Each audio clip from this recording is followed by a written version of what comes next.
Shalom, shalom, bien-aimés dans le Seigneur. Nous vous saluons dans le nom précieux et glorieux de notre Seigneur. Nous sommes dans la joie de pouvoir réellement nous retrouver et pouvoir partager la parole du Seigneur. Et nous savons une chose, que la parole de notre Dieu est réellement une bénédiction pour tout un chacun de nous. Et cette parole est la réponse à nos préoccupations, le soutien pour tout un chacun, un accompagnement dans la vie de tous les jours, une lumière qui nous éclaire afin que nous puissions manifester les œuvres de lumière et que nous puissions manifester aussi la sainteté, une lumière qui nous éclaire afin que nous puissions comprendre et saisir réellement la parole du Seigneur. Nous sommes dans la joie, c'est lundi, c'est votre émission Louons l'Éternel, une émission qui vous est présentée par votre bien-aimé le pasteur Philippe Mukenge. Nous saluons tous les bien-aimés qui sont fidèles, saluons le bien-aimé Jean Didier, le bien-aimé Emmanuel, nous saluons la sœur Cathy, la sœur Bia, la sœur Nadine, la sœur Sylvie, la sœur Alice, nous saluons la sœur Ornella, nous saluons tous les bien-aimés réellement qui nous soutiennent au travers réellement cette émission.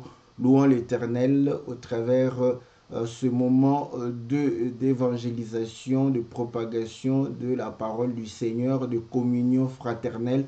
Que le Seigneur vous soit très favorable, que celui qui a créé le ciel et la terre, l'univers visible et invisible, puisse réellement voir le cœur que vous présentez à lui, et la volonté que vous exprimez pour pouvoir vous attacher à lui, que le Seigneur puisse vous accorder ce dont vous avez besoin dans votre vie. Que la main de l'Éternel s'élève et manifeste sa puissance dans le nom puissant et glorieux de notre Seigneur Jésus. Nous prions afin que chacun puisse réellement recevoir selon ce besoin, selon réellement ses attentes, selon ses désirs, afin que la joie de tout un chacun soit parfaite dans le nom puissant et glorieux de notre Seigneur Jésus. Nous avons intitulé l'émission La loi et la grâce, parce que vous savez que l'émission Louons l'Éternel est basée sur les cantiques, et lorsque nous avons le cantique, nous prenons ce qui est chanté ou ce qui est comme thème du cantique. Et aujourd'hui, nous allons parler sur le cantique de notre bien-aimé Père Abraham, qui est en Afrique du Sud, à Cape Town, que nous saluons, que Dieu le bénisse, que le Seigneur lui soit favorable. Donc, il a intitulé Moïse et Jésus, mais il parle de la loi et de la grâce.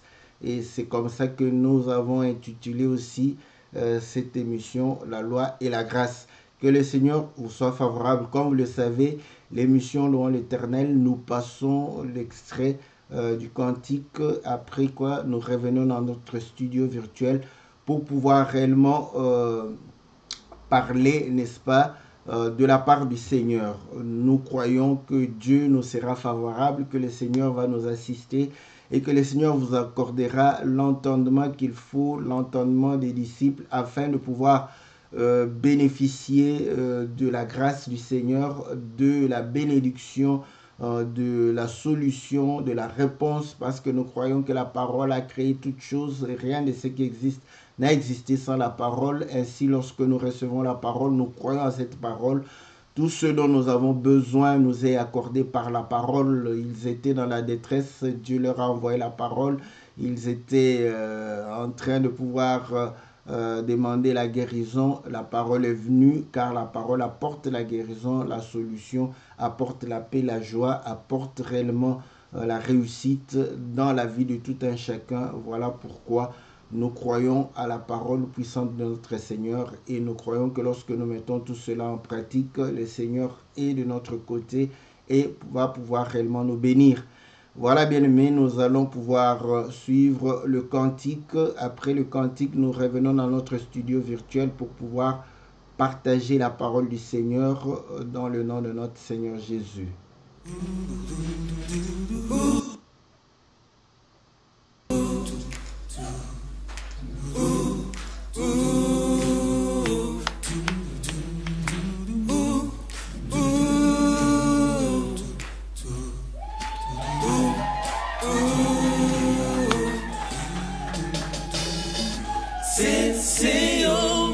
mokonzi nanga, kolo nanga, nzambe na bomoi.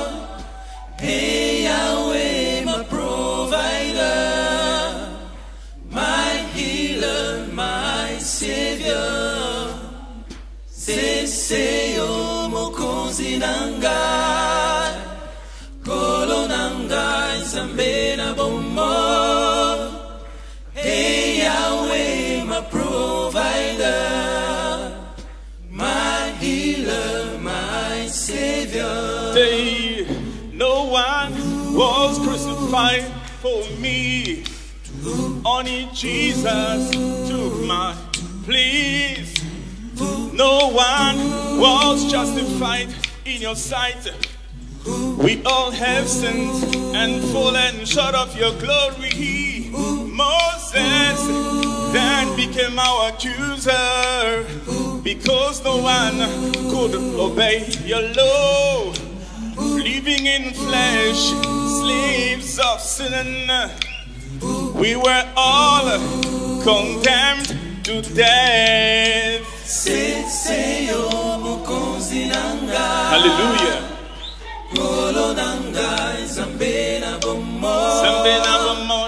Hey Yahweh, my provider, my healer, my savior. Let's sing together. To him ensemble. Hey Yahweh, my provider, my healer, my savior. Écoutez. Thank you, Lord, for your mercy. You sent down the Messiah, Jesus, our Redeemer, set us free from condemnation. The Messiah enabled us to obey your law through faith in Him. Hallelujah. Mokonzi nanga, kolo nanga, nzambe na bomoi. Hey Yahweh, my provider, my healer, my savior. Seseyo mokonzi nanga, kolo nanga, nzambe na bomoi. Hey Yahweh, my provider,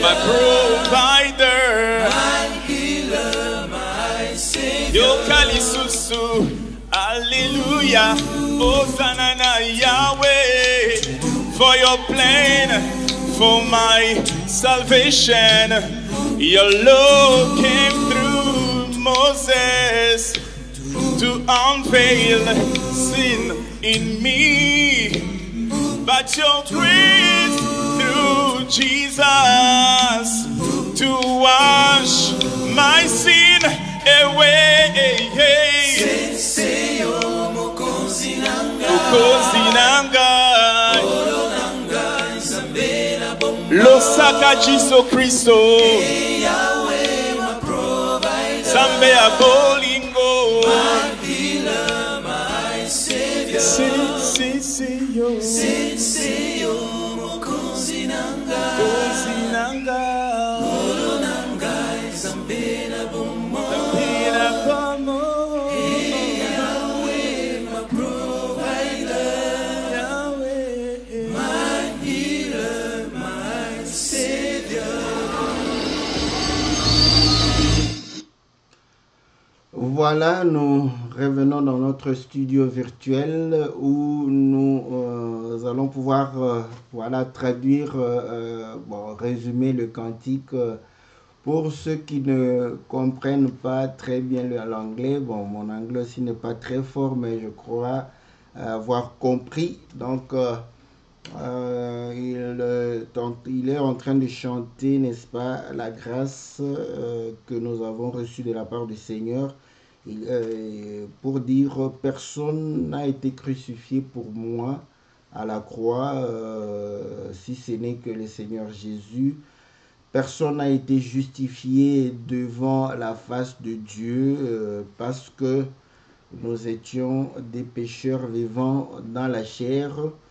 Et ainsi Moïse est devenu notre accusateur parce que nous étions en train de baigner dans le péché.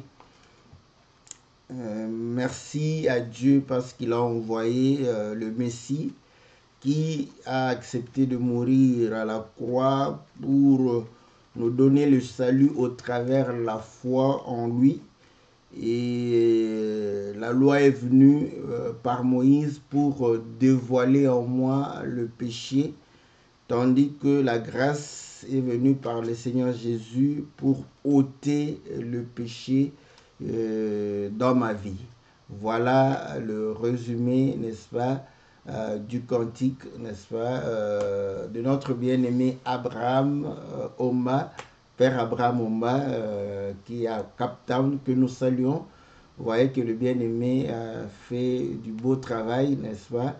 Donc, ça, c'était un concert live, mais la qualité du son est très bien. Que le Seigneur le bénisse parce que il se donne pour le travail et le don que le Seigneur lui a offert.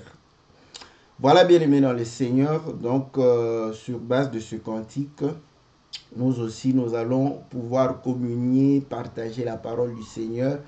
Donc, il démontre que par la loi, personne ne peut être sauvé. Et pourtant, nous voyons que la loi a été donnée, n'est-ce pas, pour pouvoir identifier le peuple par rapport aux autres peuples. Mais le problème, c'est fait que la loi, au lieu de pouvoir nous aider à nous attacher à Dieu, la loi n'a permis que chacun se rende compte qu'il est incapable de pouvoir pratiquer la loi. Mais pourtant, vous allez comprendre que la parole de Dieu n'a pas été abolie, mais par la grâce, nous sommes sauvés. Donc voilà, c'est que nous allons pouvoir essayer de pouvoir partager et parler, n'est-ce pas, par rapport à cela. Bon, lui, il a intitulé cela, il s'est inspiré de Jean chapitre 1 au verset 17. La Bible dit ceci, car la loi a été donnée par Moïse, la grâce et la vérité sont venues par Jésus-Christ. Or, vous allez comprendre que la loi, quand elle vient nous montrer ce que nous ne devons pas faire, ce qui nous est interdit, ce que nous ne devons pas pouvoir manifester. Or, la Bible démontre que pourquoi la loi a été difficile pour nous pour pouvoir réellement bénéficier de la vie. Nous lisons dans le livre de Galates chapitre 3. Galates chapitre 3. La Bible dit ceci au verset chapitre 3, au verset 10. Car tous ceux qui s'attachent aux œuvres de la loi sont sous la malédiction, car il est écrit, maudit est quiconque n'observe pas tout ce qui est écrit dans le livre de la loi et ne le met pas en pratique. Vous voyez? Donc, le problème de la loi est que tu dois obéir à toute la loi et mettre tout cela en pratique. Dès que tu ne le fais pas, automatiquement, tu es sanctionné. Et là, on comprend que on est sous la malédiction. Pour quelle raison? Parce que nous ne savons pas pratiquer toute la loi, n'est-ce pas? Et au verset 11, et que nul ne soit justifié devant Dieu par la loi, cela est évident, puisqu'il est dit, le juste vivra par la foi. Or, la loi ne procède pas de la foi, mais elle dit, celui qui mettra ces choses en pratique vivra par elle. Vous voyez? Par rapport à la loi, ce n'est pas la foi, mais c'est la pratique Voilà, la pratique de la loi te donne la vie.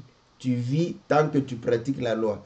Or, écoutez, Jacques va pouvoir nous signifier encore que il nous est difficile de pouvoir obéir à toute la loi, donc pour montrer que nous sommes des pécheurs. Jacques au chapitre 2, au verset, je commence au verset 9. Mais si vous faites exception de personnes, vous commettez un péché, vous êtes condamnés par la loi comme des transgresseurs. Car quiconque observe toute la loi, mais pêche contre un seul commandement, devint coupable de tous. En effet, celui qui a dit « tu ne commettras point d'adultère » a dit aussi « tu ne tueras point ». Or, si tu ne commets point d'adultère, mais que tu commets un meurtre, tu deviens transgresseur de la loi. Voilà. Donc, nous comprenons que la première des choses, on a la difficulté d'accomplir toute la loi. Donc, vous pouvez accomplir pratiquement tout. Dès que vous transgressez un seul commandement, vous devenez coupable de toute la loi. C'est ce que la Bible dit. Voilà pourquoi on dit que celui qui est sous la loi est sous la malédiction. Pourquoi? Parce qu'il est dans l'incapacité de pratiquer toute la loi.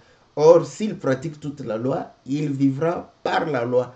Mais impossible de pouvoir vivre par la loi parce que nous manifestons, n'est-ce pas, le péché. Et là, nous comprenons pourquoi le frère dit que la loi est venue juste pour manifester, n'est-ce pas, le péché qui était en moi. Donc, Paul le dira d'une manière ou d'une autre. Au Romains chapitre 7, au verset 7, que dirions-nous donc? La loi est-elle péché? Loin de là. Mais je n'ai connu le péché que par la loi, car je n'aurais pas connu la convoitise si la loi n'eût dit « tu ne convoiteras point ». Donc ici, Paul est en train de démontrer que s'il n'y avait pas la loi, je n'aurais pas connu le péché. Dans un premier temps, quand on lit comme ça, on a l'impression qu'au fait, c'est par la loi, donc c'est la loi qui a apporté, n'est-ce pas, la convoitise en nous, qui a apporté, n'est-ce pas, l'envie et tout. C'est ce qu'on peut lire comme ça. Mais nous revenons chez Jacques, c'est là où nous allons comprendre que ce n'est pas la loi qui amène la convoitise. Ce n'est pas la loi qui apporte les envies en nous, mais c'est par contre notre situation, notre caractère, notre nature qui se manifeste ainsi devant la loi.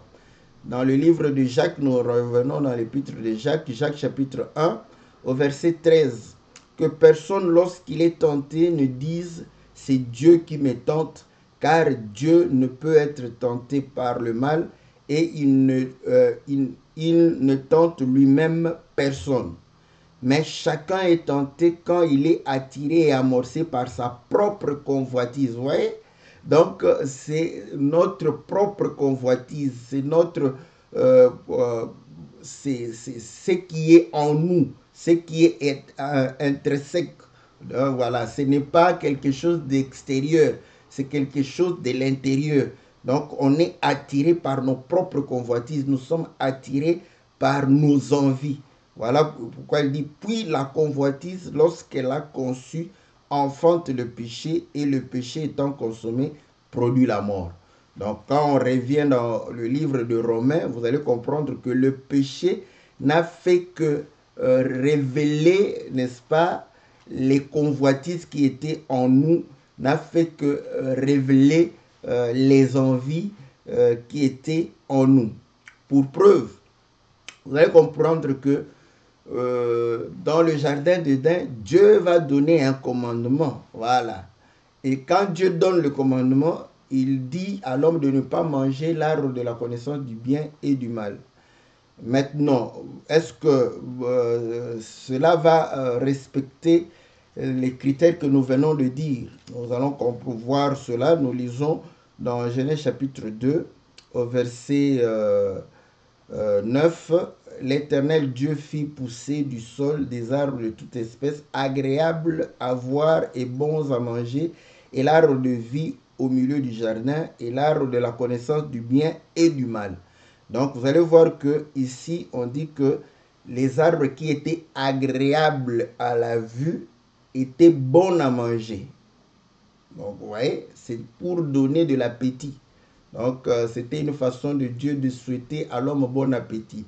Il met un arbre, vous avez agréable à la vue et bon à manger pour attirer, n'est-ce pas, ses regards, pour attirer ses appétits, pour qu'il puisse manger avec appétit. Donc, comprenez que c'est Dieu qui souhaite bon appétit. Voilà pourquoi vous allez comprendre que dans les restaurants, on présente le plat de manière à pouvoir attiser vos appétits. Donc, c'est une façon de vous souhaiter bon appétit. Quand on vous sert en désordre, donc, quelque part, ça te coupe l'appétit.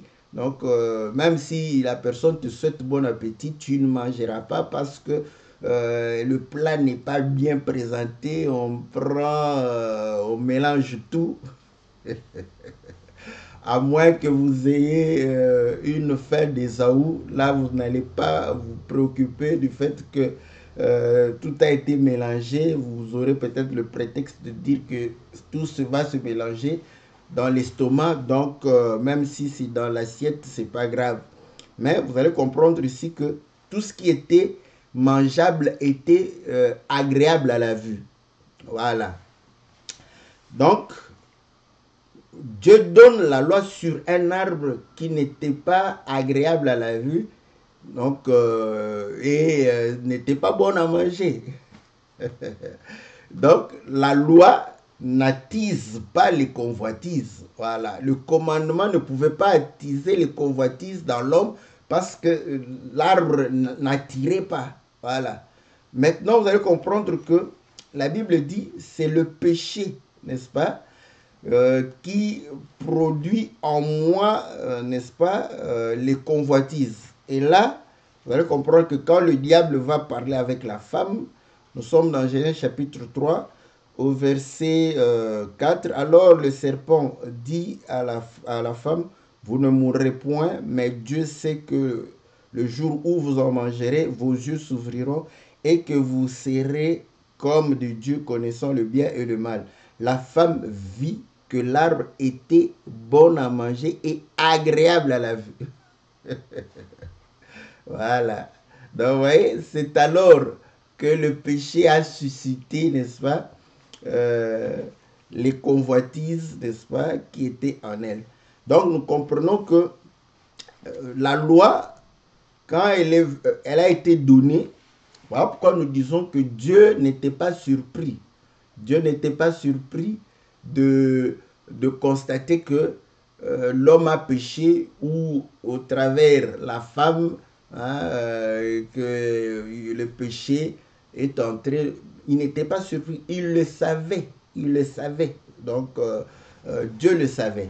Voilà pourquoi Romain répond, parce que nous voyons que premièrement, la loi, nous devons obéir à la loi, donc pratiquer la loi. Or, nous avons l'incapacité de pouvoir pratiquer la loi, toute la loi. Ainsi, nous sommes directement coupables. Et là, nous comprenons que nous sommes sous la malédiction parce que la loi va nous condamner. Maintenant, quand la loi est donnée, nous avons l'impression que la loi est venue nous aider, mais pourtant la loi est venue juste dévoiler le péché qui était en nous, les convoitises qui étaient en nous, les faiblesses qui étaient en nous. Voilà ce que la loi amène dans la vie de quelqu'un. Et aujourd'hui, vous allez comprendre que le législateur fait la loi par rapport à quoi? Par rapport à ce qu'il estime. Vous voyez? Il constate, n'est-ce pas, des choses qui sont mauvaises ou des choses qui ne sont pas bonnes pour l'avancement de la société, le bien-être des gens, et il met des interdits. Ouais. On a laissé les gens fumer partout. Pourquoi? Parce que bon, la liberté, donc les gens étaient libres. Nous, les non-fumeurs, on a souffert. Mais quand tu es têtu, tu pouvais te faire respecter. Parce que moi, dès que je me place à un endroit où j'évite la fumée, si un fumeur vient là-bas, je lui dis carrément non, non, je vous ai fui de l'autre côté et vous me poursuivez ici. Mais moi, j'étais ici en premier, donc vous devez vous déplacer. Mais lorsqu'ils ont vu que les gens, bon d'ailleurs l'homme blanc ne l'a pas fait pour les beaux yeux des autres, le non-fumeur, quand il a vu que ça lui coûtait cher, parce que le cancer, le poumon, tout ça, ça coûte cher à son économie,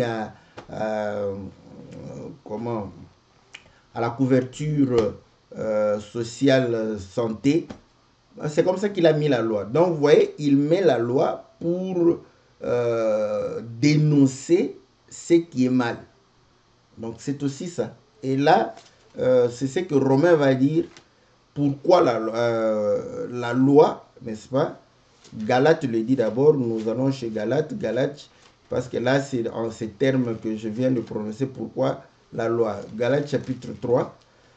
Au verset 19, pourquoi donc la loi? Elle a été promulguée ensuite à cause des transgressions. Vous voyez? Donc, vous voyez, la loi est promulguée à cause des transgressions. Ça, j'aime. Donc, Dieu a vu des transgressions. Il a vu, n'est-ce pas, la manière dont les gens vivaient n'était pas conforme à sa volonté. Il va mettre la loi pour condamner ces transgressions. C'est ce que l'homme fait aussi, les législateurs, les députés, c'est ce qu'ils font. Ils viennent voter des lois pour, n'est-ce pas, protéger la société, protéger les minorités, protéger, voilà, tout ce qui est mauvais, tout ce qu'il estime qui n'est pas bien, n'est-ce pas. On met des interdits pour pouvoir réellement protéger les gens. Maintenant, Romain lui dit en termes ceci, dans Romains chapitre 7, au verset Romains chapitre 7, voilà, au verset 13. Ce qui est bon a-t-il donc été pour moi une cause de mort? Loin de là, mais c'est le péché afin qu'il se manifestât comme péché en me donnant la mort par ce qui est bon, et que par le commandement, il devint condamnable au plus haut point. Vous voyez? Donc, le péché, n'est-ce pas? C'est le péché qui donne la mort. Mais il fallait que la loi soit là pour que le péché soit condamné, pour que le péché puisse réellement être mis en évidence comme étant péché. Bon, maintenant, ici, vous allez comprendre que quand nous rentrons, généralement, nous disons que c'est Adam qui pécha. Hein, la Bible démontre ici que dans le livre de Romains chapitre 5, que c'est par un seul homme, au verset 12. C'est pourquoi, comme par un seul homme, le péché est entré dans le monde, et par le péché la mort, qu'ainsi la mort s'est étendue sur tous les hommes, parce que tous ont péché. Voilà, donc par un seul homme. Donc nous avons réellement tendance à croire que le péché a commencé par Adam. Mais le péché n'a pas commencé par Adam. Vous voyez? Vous allez comprendre que Satan était déjà dans le péché. Voilà. Parce que vous n'allez pas me dire que l'homme a péché avant Satan. Non. Voilà pourquoi Satan est venu séduire afin de faire pécher l'homme. Donc, Satan avait péché le premier. Maintenant, quand Satan a péché, en tout cas à ma connaissance, il n'y avait aucune loi. Voilà, il n'y avait aucune loi. Donc là, nous comprenons que Dieu donne la loi pour condamner Satan. Voilà pourquoi, quand ils vont manger, vous allez voir que Dieu dit à l'homme, l'homme dit, oh, c'est la femme. La femme dit, c'est le serpent. Ouais. Et là, Dieu va pouvoir réellement maudire n'est-ce pas, le serpent. Mais par rapport à l'homme, il dit le sol sera maudit parce que tu as écouté. Donc là, quand on lit littéralement, nous voyons que l'homme et la femme n'étaient pas maudits par Dieu. D'ailleurs, il ne pouvait pas les maudire parce qu'il les avait bénis déjà. Donc Dieu ne peut pas à la fois bénir quelqu'un et maudire quelqu'un. Voilà pourquoi il a maudit le sol. Et or, Satan, il fallait qu'il ait une sentence sur lui. Comme il n'y avait pas de loi, Dieu mit la loi pour que par Satan, l'homme puisse pécher et que la mort puisse réellement survenir, que l'homme puisse mourir et que le Seigneur puisse condamner Satan. Donc voilà, nous comprenons que c'est ça la loi. Donc le rôle de la loi, voilà pourquoi personne ne pouvait échapper à cela parce que Dieu a mis la loi pour condamner le péché. Voilà. Maintenant, la grâce. Or, vous allez comprendre que nous sommes incapables de pouvoir accomplir la loi. Et le Seigneur vient parce que la Bible, nous avions lu dans Jean chapitre 1, verset 17, que la grâce et la vérité sont venues par le Seigneur. Mais dans le livre de Matthieu chapitre 5, le Seigneur dit ceci au verset 17. Ne croyez pas que je suis venu pour abolir la loi ou les prophètes. Je suis venu non pour abolir, mais pour accomplir. Donc vous voyez que le Seigneur ne peut pas abolir la loi, aller à l'encontre de la loi, parce que c'est sa parole, c'est lui qui a donné cette loi. Il est le premier à pouvoir respecter la loi. Donc, et pourtant, il sait que l'homme est incapable de pouvoir accomplir la loi. Donc, vous allez comprendre que tout ce que la grâce fait, n'est-ce pas, c'est de pouvoir nous permettre d'accomplir non pas par notre effort. Pourquoi? Parce que là, Dieu met l'homme face à la loi. Voilà pourquoi dans le jardin, il dit à l'homme, je te donne tous les arbres, n'est-ce pas, bons à manger, agréables à la vue, tu peux manger, sauf ça, tu ne peux pas manger. Il lui laisse, donc, il doit obéir selon ses capacités, selon, n'est-ce pas, ses moyens de pouvoir obéir à cela. Mais par contre, la grâce, quand le Seigneur vient, il n'abolit pas la loi. Il l'accomplit. Mais le problème maintenant, il sait que nous sommes dans l'incapacité de pouvoir accomplir la loi. Mais lui, il accomplit d'abord la loi.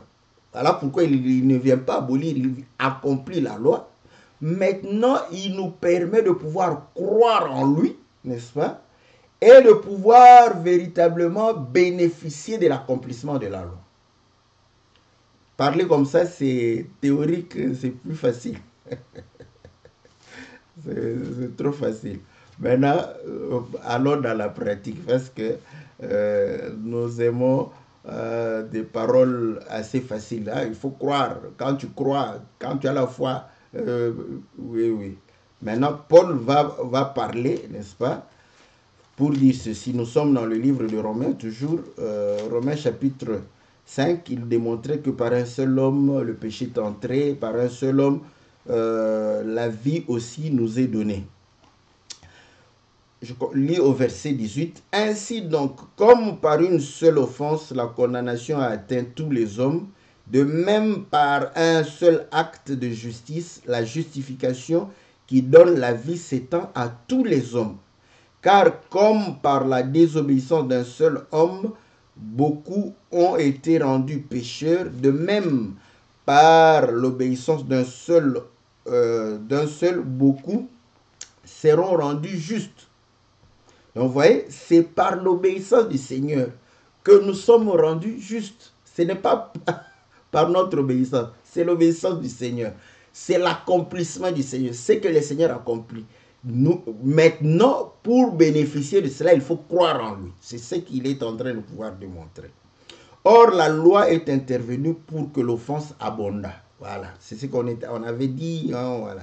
Donc, la loi, c'est pourquoi nous disons, vous voyez, si nous disons que Adam était faillible tout en vivant sans péché. C'était ça. Parce que, bon, c'est vrai que c'est le symbole de la perfection, mais il n'était pas parfait. Parce qu'il était parfait, il n'allait pas pécher. Bon, je ne veux pas... J'entends quelqu'un dire, mais non, Adam n'a pas péché, c'est Ève. Quand je vois Ève, je vois Adam, parce qu'Adam lui-même a dit, voici cette fois-ci, os de mes os, chair de ma chair et un autre moi-même. Donc, ne séparons pas ce que Dieu a uni. Voilà pourquoi, dans Romains chapitre, on dit que c'est par un seul homme. On n'a pas dit que c'est par la femme, c'est par l'homme que le péché est entré et s'est étendu sur tous les hommes, pas par la femme. Donc, là, on ne sépare pas Ève d'Adam. Donc, voilà. Donc, je ne veux pas que quelqu'un vienne me dire que non, voilà. Donc, je répète l'écriture parce que j'aime bien répéter l'écriture. En comprenant que Adam, n'est-ce pas, pêche et tout le monde va pécher. Et quand le Seigneur obéit et nous donne la vie, tout le monde est justifié. Mais le péché, la loi était là juste pour montrer que Adam était faillible. Voilà. Donc le fait qu'on lui avait déjà dit que le jour où tu en mangeras, tu mourras, c'est que Dieu savait qu'il est faillible. Donc, voilà. Maintenant, la Bible dit ceci, au verset 21. Afin que, comme le péché a régné par la mort, ainsi la grâce régna par la justice pour la vie éternelle, par Jésus-Christ notre Seigneur. Que dirions-nous donc? Demeurerions-nous dans le péché afin que la grâce abonde? Loin de là. Nous qui sommes morts au péché, comment vivrons-nous encore dans le péché? Donc, vous allez comprendre que la grâce nous montre que, en fait, ce n'est pas nous qui faisons quelque chose, c'est le Seigneur, Christ. Maintenant, voilà, Paul anticipe parce qu'il connaît déjà les esprits. Il a discerné les esprits. Parce que dès qu'on parle comme ça, on dit, oh bon, c'est comme ça, donc je peux faire tout ce que je veux, je suis déjà justifié en Christ et Jésus. C'est ce que Paul dit. Non, c'est pas ça.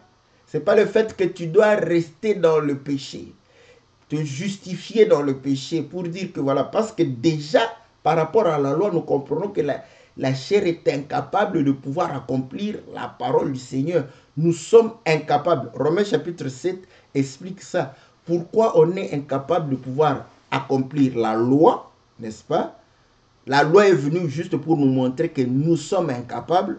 Romains chapitre 7, au verset 14, nous savons en effet que la loi est spirituelle, mais moi, je suis charnel, vendu au péché. Voilà. La loi est spirituelle, moi, je suis charnel. Galates chapitre 5. Galates chapitre 5. La réponse nous est donnée, n'est-ce pas? Galates chapitre 5, au verset 16. Je dis donc, marchez selon l'esprit et vous n'accomplirez pas les désirs de la chair. Or, moi je suis charnel, mais la loi est spirituelle.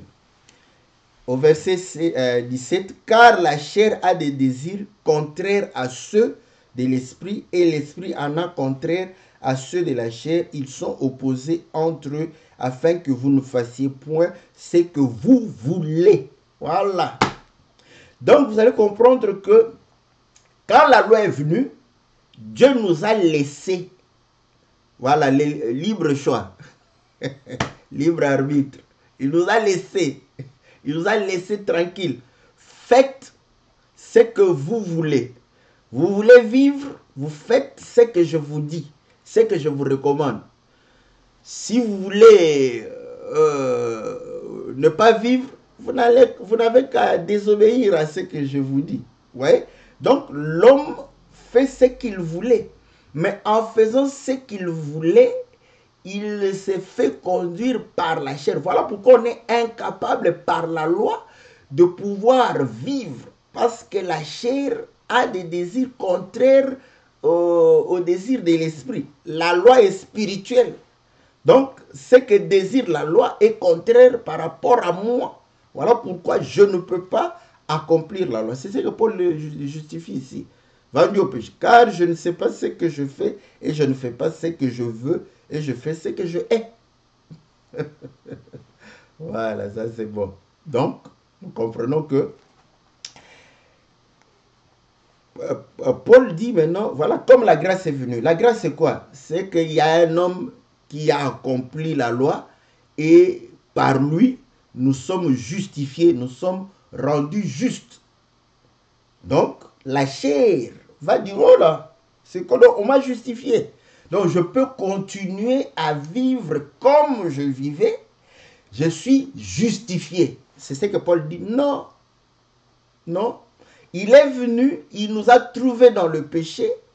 Voilà pourquoi dans Marc chapitre 2, quand on lui disait, pourquoi tu aimes les gens de mauvaise vie? Il dit, je suis un médecin. Je viens pour, n'est-ce pas, guérir ceux qui sont malades.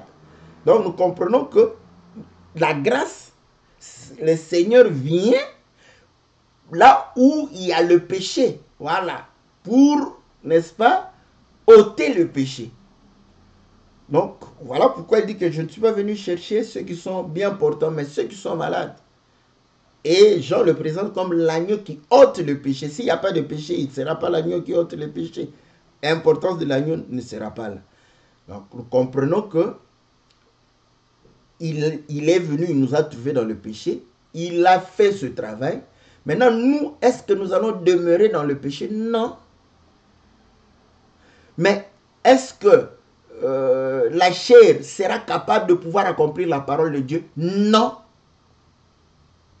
Mais maintenant, comment nous serons justifiés?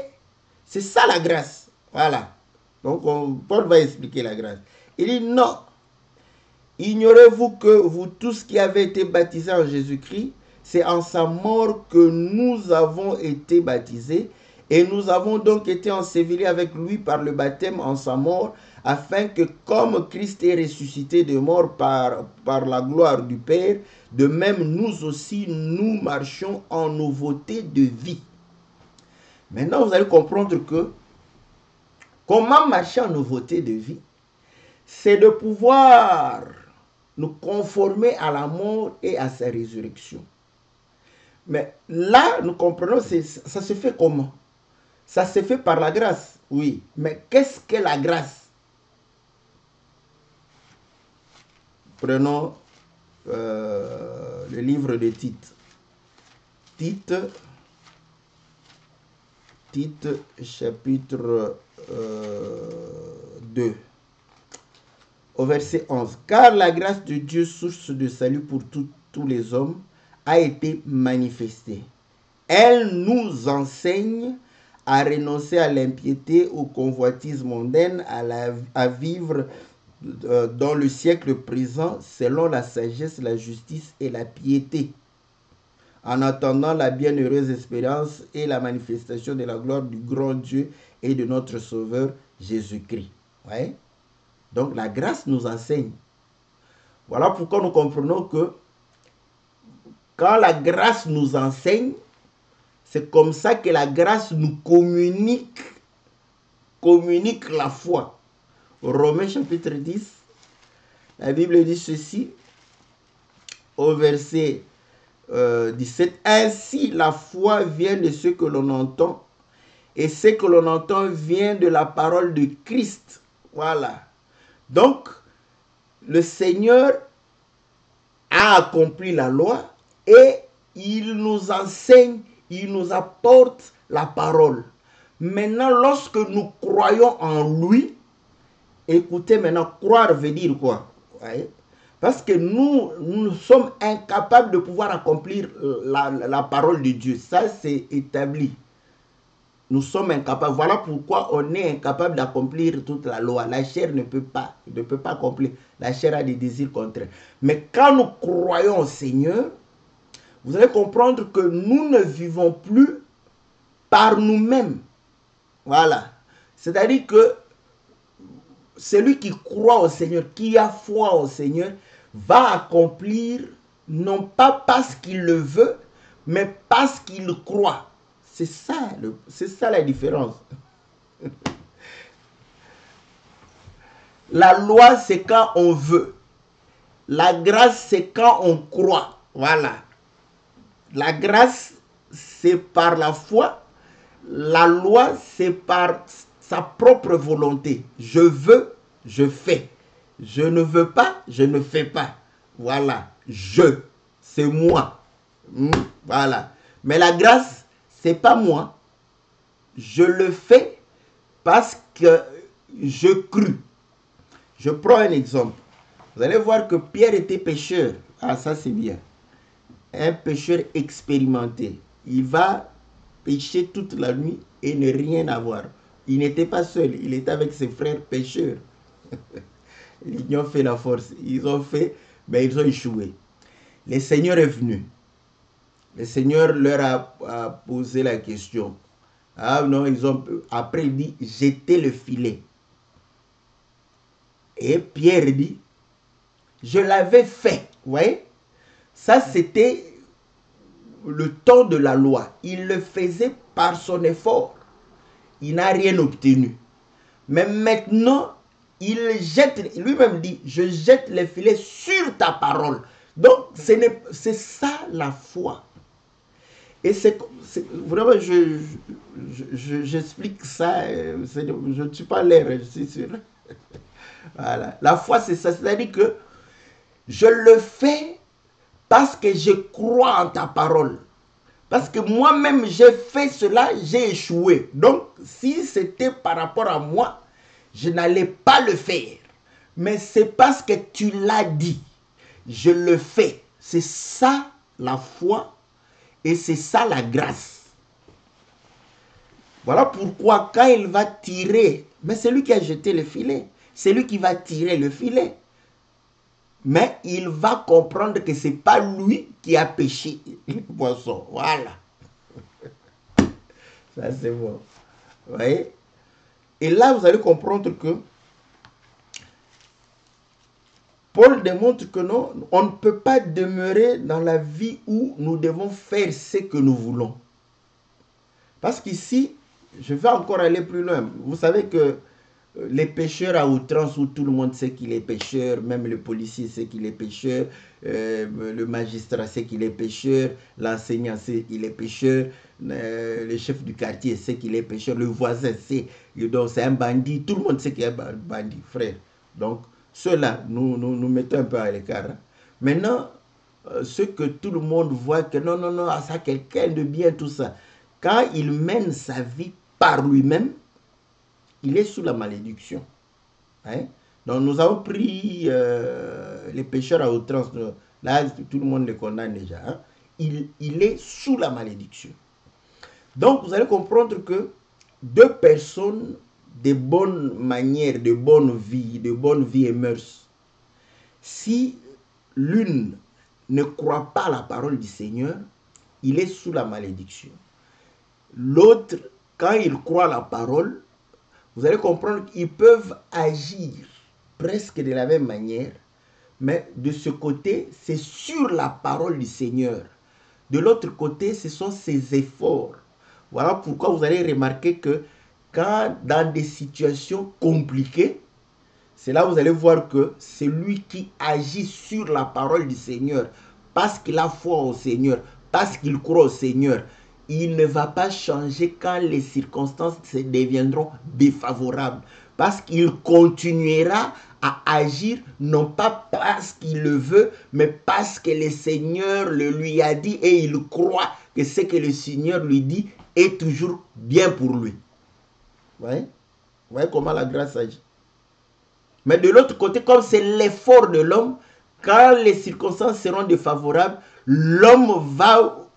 Les limites de son effort vont se manifester. Voilà. Je n'ai pas pris un pécheur, hein, parce que là, on va dire parce qu'il... Non, je prie quelqu'un de bien. Voilà. Donc, vous allez comprendre que lui, il agit par son effort, par sa volonté, n'est-ce pas? Mais celui qui a la foi, il agit sur la parole du Seigneur. Voilà. Pierre encore, il dit au Seigneur, le Seigneur le laisse pouvoir réellement traverser la mer de Galilée. Ensuite, le Seigneur marche sur les eaux. Pierre dit, si c'est toi, Seigneur, ordonne que je marche sur les eaux. Ça, c'est la foi. Vous voyez? C'est la foi. Parce que de lui-même, il n'allait pas marcher sur les eaux. Il n'allait pas marcher. Voilà. Donc, il sait que non, je ne peux pas marcher sur les eaux. Mais il dit, Seigneur, dis, parce qu'il croit au Seigneur, dis que je puisse marcher. Quand le Seigneur a dit, voyez, parce que si le Seigneur n'avait pas dit, il croit au Seigneur, mais c'est sur la parole. Il ne peut pas mettre son pied sur l'eau sans que le Seigneur ait dit, marche. Donc, là, quand le Seigneur lui a dit, marche, vous voyez, ce n'est pas par rapport à sa capacité ou à sa volonté. Parce que le Seigneur a dit, il savait qu'il allait marcher sur les eaux. Il a marché sur les eaux. Maintenant, le Seigneur, pour lui montrer que si tu crois en moi, même si les circonstances changent, tu dois continuer à croire que c'est lui qui m'a dit de marcher sur les eaux, même si les flots s'élèvent, je marcherai sur les eaux. Mais c'est là où, quand il a regardé les flots, il a oublié la parole du Seigneur. Et le Seigneur est homme de peu de foi. Voilà. Tu as marché, mais devant la difficulté, voilà que tu as manifesté la nature de la chair. Voilà ce que la grâce et la loi est en train de pouvoir nous révéler. Voyez? Voilà pourquoi la loi a été identifiée comme étant l'effort de l'homme. Romains chapitre 11. Au verset 6. Or, si c'est par grâce, ce n'est plus par les œuvres. Vous voyez? Autrement, la grâce n'est plus une grâce. Et si c'est par les œuvres, ce n'est plus une grâce. Autrement, l'œuvre n'est plus une œuvre. Quoi donc? Ce qu'Israël cherche, il ne l'a pas obtenu, mais l'élection l'a obtenu tandis que les autres ont été endurcis. Donc, vous voyez, Israël, ça, je ne veux pas entrer dans beaucoup de choses. Israël, ils ont rejeté le Seigneur. Nous avons cru, c'est la grâce. Il démontre maintenant que, voilà, eux, ils ont voulu être justifiés par les œuvres, mais ils n'ont pas obtenu la justification ni le salut. Maintenant, ils seront sauvés par l'élection. Mais l'élection, ça n'a pas dépendu de leur effort, ni de leur volonté. Voilà, ça dépend de Dieu. C'est ce que le Seigneur démontre aussi, que même Israël, ça sera par grâce.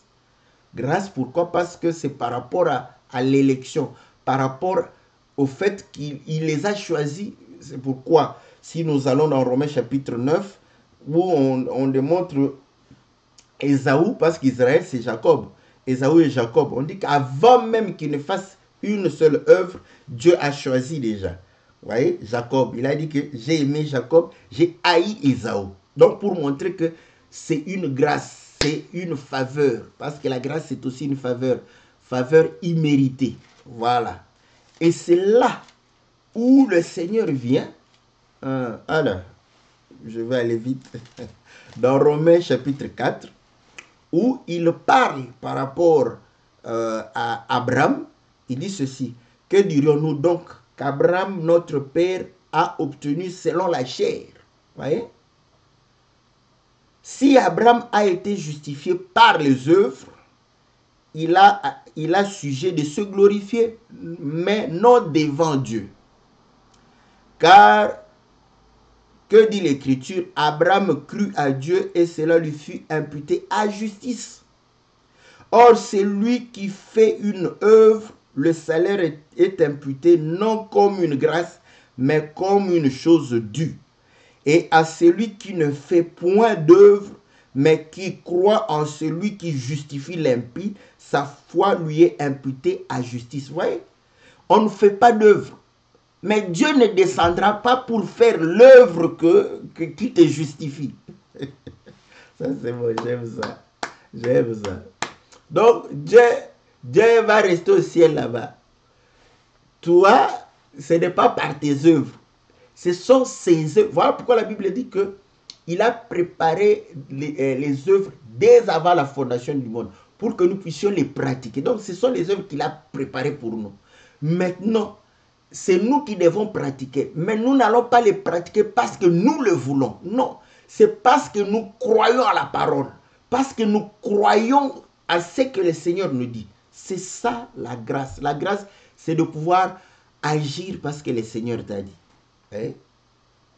Parce qu'il y a quelqu'un qui me disait, mais si je ferais l'hypocrisie, ce n'est pas l'hypocrisie, parce que j'ai compris réellement. C'est-à-dire que je l'ai exhorté pour qu'il puisse pardonner, effacer. Il dit non, moi, je n'ai pas envie de pardonner. Vous voyez? Maintenant, si je le fais, c'est par hypocrisie. Moi, je dis, tu vois ce que tu es en train de justifier, c'est le diable qui parle en toi. Voilà.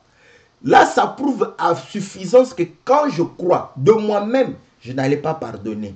Mais parce que le Seigneur m'a dit de pardonner, je crois au Seigneur. Je sais qu'en pardonnant, le Seigneur va pouvoir réellement m'accorder, n'est-ce pas, c'est que, parce que, vous savez, quand on sanctionne quelqu'un, on veut atteindre aussi une satisfaction.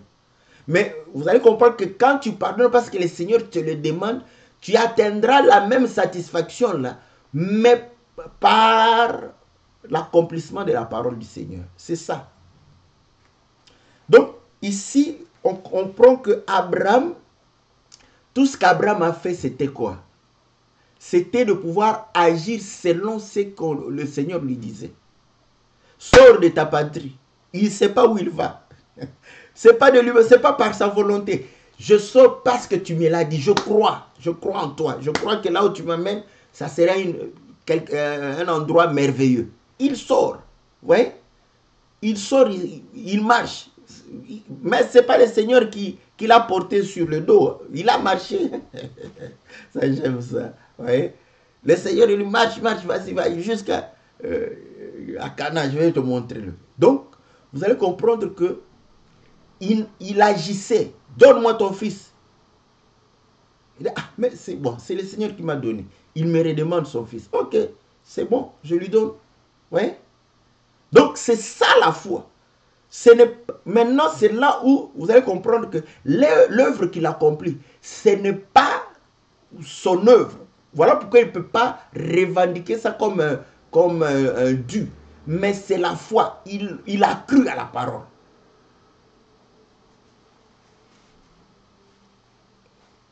J'espère que nous nous rendons compte de la différence entre la loi. Parce qu'aujourd'hui, les gens disent, nous sommes au temps de la grâce, mais ce sont des gens qui sont sous la loi. Ils sont sous la loi. Donc, en fait, sous la malédiction. Pourquoi? Je parle de l'essence même de...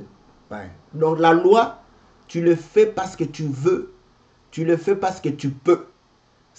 Quand tu fais les choses parce que tu veux, parce que tu peux, comprends que tu es sous la loi. La grâce, je le fais parce que j'ai cru à la parole. Je le fais parce que j'obéis au Seigneur. Je le fais parce que le Seigneur l'a dit. Voilà la grâce et la loi. Le Seigneur nous redemande les mêmes choses. De ne pas faire l'impudicité, de ne pas voler, de ne pas mentir, de ne pas... C'est ce qu'il a demandé à la loi. Voilà.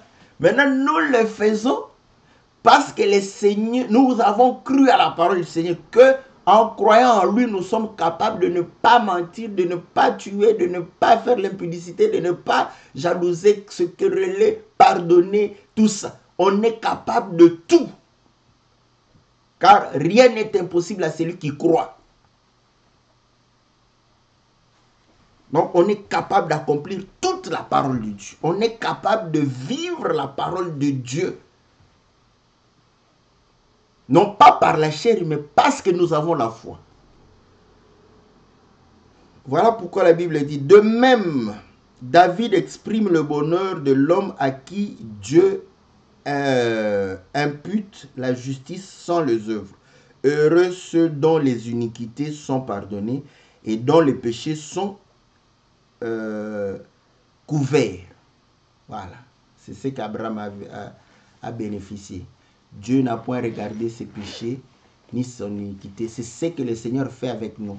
Dieu ne regarde pas nos faiblesses, n'est-ce pas? Pourquoi? Parce qu'il voit la foi.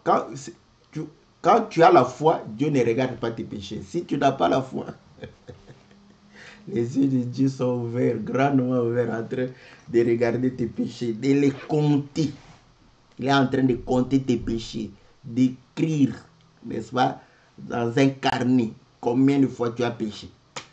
Et le jour où il va prendre le fouet pour te chicoter, et là, tu comprendras que Dieu voyait tes péchés. Voilà, bien aimé dans le Seigneur, on ne peut pas terminer la loi et la grâce, c'est toute la Bible. Mais vraiment, ne cherchez pas, comme on dit, midi à 14 heures. La loi, je veux, je peux, je le fais. La grâce, je crois, j'accepte, je fais. Et je sais que le Seigneur récompensera, donnera, n'est-ce pas, de bonnes choses au travers l'accomplissement de la parole. Et là, vous voyez que ce n'est pas la volonté de la chair. Et ainsi, la même chair qui était incapable d'accomplir la loi, cette chair, parce qu'elle est dominée par l'Esprit de Dieu, va accomplir, n'est-ce pas? Voilà pourquoi il parlait de la mort, tout ça, bon. Faute de temps, moi aussi je peux dire comme Paul, le temps m'a manqué pour parler de la mort et de la résurrection. On en parlera un autre jour. Bon, que Dieu nous prête vie, parce que ce sont les choses que nous parlons chaque jour. Que Dieu vous bénisse, que Dieu vous apporte réellement toutes les bonnes choses qu'il a préparées, que vos vies soient réellement couronnées de prospérité, de réussite, de victoire, dans le nom puissant et glorieux de notre Seigneur Jésus. Amen. On se retrouve lundi pour l'émission Le Rôle éternel. Nous saluons et bénissons tous les frères qui ne cessent de pouvoir contribuer pour les chantres. Donc, Dieu voulant, vraiment, nous prions pour que les conditions soient disponibles, favorables, pour que nous pourrons avoir 3 clips d'ici 2-3 mois. Et le Seigneur nous fera grâce. Donc, continuez, n'est-ce pas? Nous avons beaucoup de chantres et nous voulons encourager et soutenir les frères. Donc, ils bénissent le Seigneur parce que vous avez donné. Ils bénissent le Seigneur parce que vous les avez aidés. Vous les encouragez. Il y a même un frère chantre, bon, que les autres m'excusent, hein, ça je parle comme un homme. C'est comme même parmi les prédicateurs. Moi je reconnais, il y a des grands prédicateurs au milieu de nous. Donc voilà. Donc ça ne me gêne pas. D'ailleurs, je n'aime pas être grand parce que être grand là, tous les yeux sont sur vous. Donc c'est pas bien. Je préfère être dans la moyenne, comme ça au moins on va regarder les grands et puis ceux qui sont estimés, les derniers là-bas ont des problèmes aussi. Les grands aussi, nous au milieu, on est tranquille. On mène notre vie tranquillement. Donc, je n'ai pas honte de pouvoir dire qu'il y a des grands prédicateurs que j'estime, que j'apprécie. Donc, parmi les chants, c'est un grand chant. Mais parce qu'il n'avait aucun moyen, il n'exerçait plus son don dans le sens de pouvoir apporter des cantiques nouveaux. Parce que les cantiques nouveaux, ce sont les chantres, compositeurs qui amènent un cantique nouveau. Voilà. Donc, mais je crois que par vos aides, ça lui a redonné l'envie de pouvoir retravailler et nous croyons qu'il va encore nous bénir davantage. Que le Seigneur vous soit favorable, qu'il vous bénisse, en tout cas qu'il bénisse tous ceux qui mettent la main dans la pâte, comme on dit, pour pouvoir permettre aux chantres de nous édifier. Que Dieu vous soit favorable, que Dieu vous bénisse dans le nom précieux et glorieux de notre Seigneur Jésus. Amen.